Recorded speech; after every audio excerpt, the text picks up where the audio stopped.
4 years.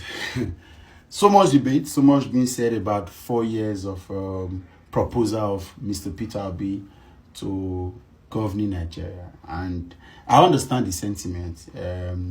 First and foremost, the people that are crying foul of the proposal for 4 years, I think that's a testament that they agree that so much damage has been done.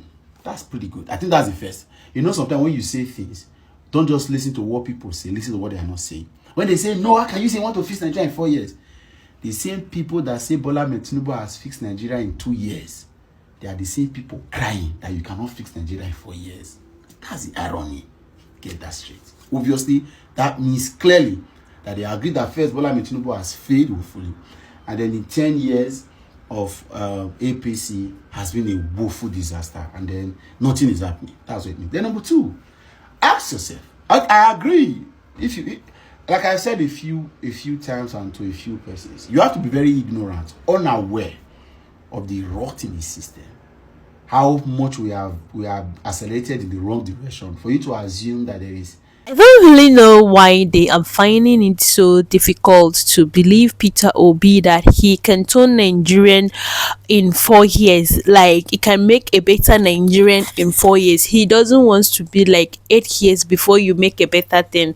If they can use 2 years to damage and turn Nigeria upside down, that means they can use 4 years to make a Nigeria a better place. And some people said the damage is that they have cause Nigerian is not something to be fixed under 4 years. Somebody say he can do it, and other people are saying that they cannot do it.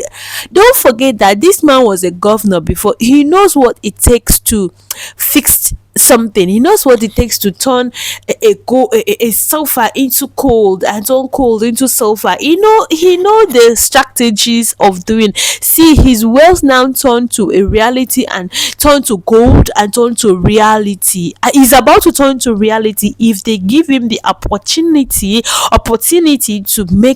to do what he said he would do.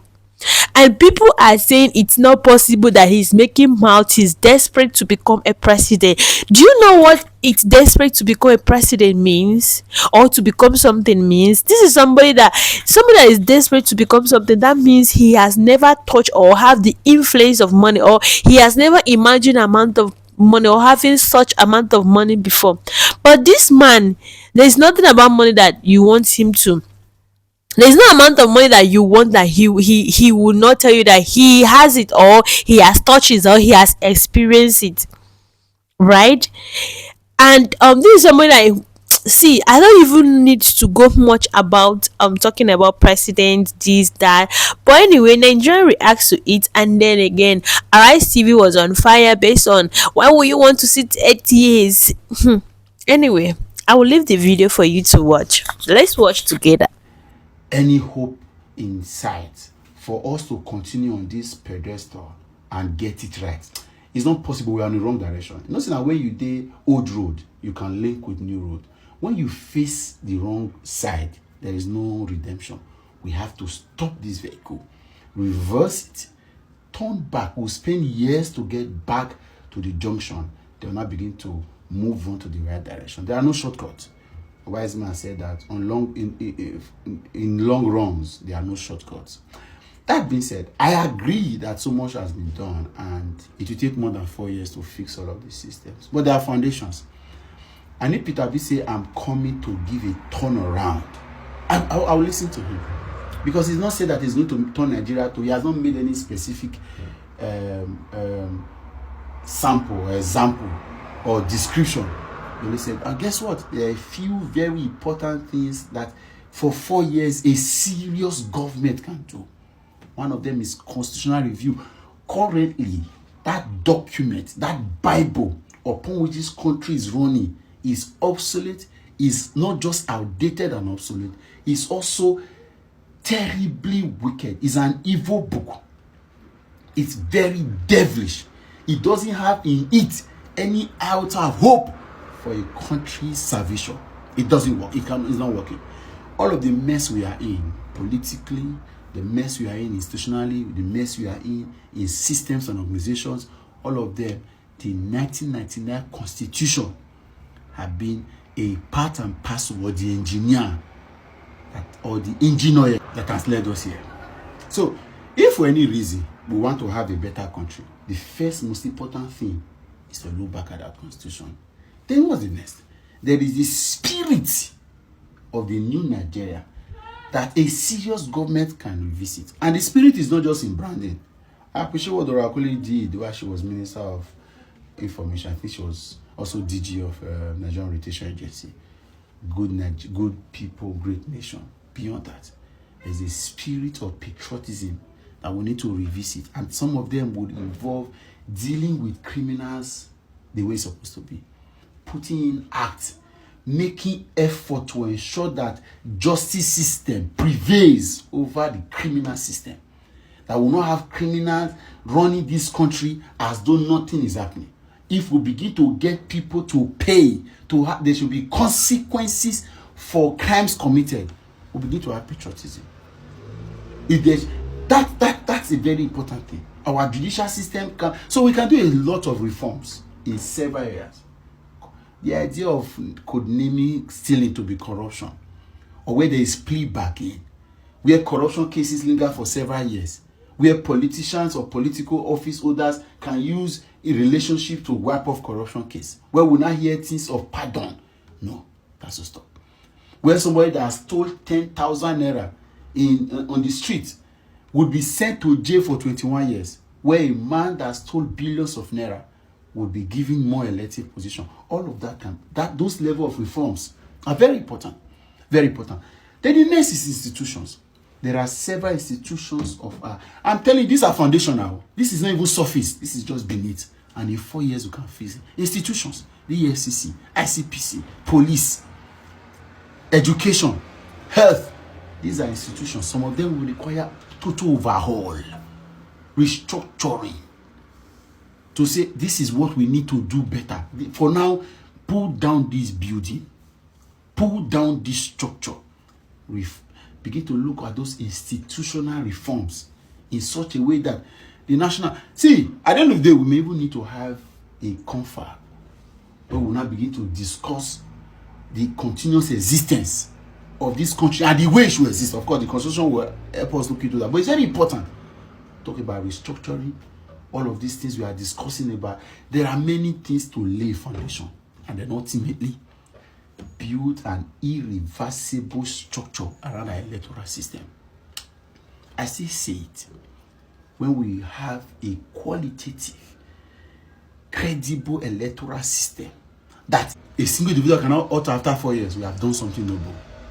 In that light, we will be rest assured that the people continue begin to elect the people that suit them, the people that suit the season, the people that understand the terrain, and the people that can fix the problems that we have a particular time.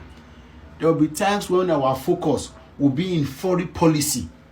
Yes, a time will come in this country, if it's going to ever happen, we'll have foreign policy.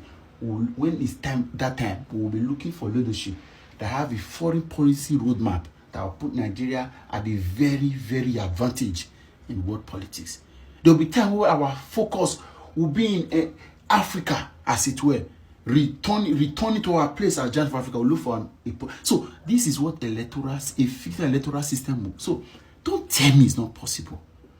Nobody is talking about when all of these institutions have been created. Nigerians don't begin to celebrate a governor or a local government chairman that has rules. All of these constitutional projects that politicians are siphoning in whatever guise, as it were, all of them. So I'm not saying one person can turn Nigeria, but we can begin to lay the foundation. There are examples. Go to China. There was the Chinese Revolution, the Chinese Industrial Revolution. It was a cause and effect from an idea. Somebody can say, and like Peter B has said, he's interested in turning our current economic brand or policy or program into a one that says from consumption to production. So instead of us continue to consume, it's time for us to produce. That is an idea that can work. So, I don't know, because the problem now is that even though Atiku has said he's going to do 4 years transitionally, nobody is worried. But because the narrative they have tried to sell is that the North will not vote Peter Obi, that is going to now make the South do 12 years back to back. Right? So they rather allow Tinubu to finish. But that particular statement from Peter Obi has created a new dose or a new tension in the system, and is making some persons want to believe him. And if you ask who is more believable between Tinubu and Peter Obi, people will likely believe Peter Obi more. Don't ask me how, the facts are there. And so that is why they are trying to use this narrative, trying to do all of this, all of the things they can to say that it is not possible. But you see, said that your man has done 4 years, 2 years, and it's been amazing. He's turned Nigeria around. Why are you worried over another man's 4 years agenda? Nigeria is in a deep mess. A lot of years will be needed to fix it. 4 years for a man that knows what he's doing, whose head is on his neck, it will be a good start. I saw summit. Peter Obi saying, I'm only going to do 1 term. That means Peter Obi is the real man. That means he's sure of himself. He said, I only need 4 years to make things happen. And truth be told, you don't need donkey years. You don't need 8 years to make impact. So I can see now that the North, they are accepting Peter Obi more because they see their ally that agreed to do 1 term so they can come back and do their own 8 years. And I can tell you, Peter Obi won't disappoint because he's honest. And you can see the way he's moving in the North now. He's making APC so multi-shako.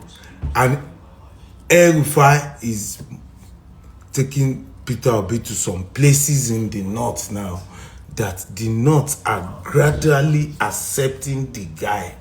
So 2027, don't let them deceive you that Peter Obi will not get any vote from the North. Their vote from the North, they are already moving to Peter Obi. While they are working in South, Southeast, and Southwest, but they keep forgetting that Peter Obi still controls Southeast, South, and he can still chop Lagos.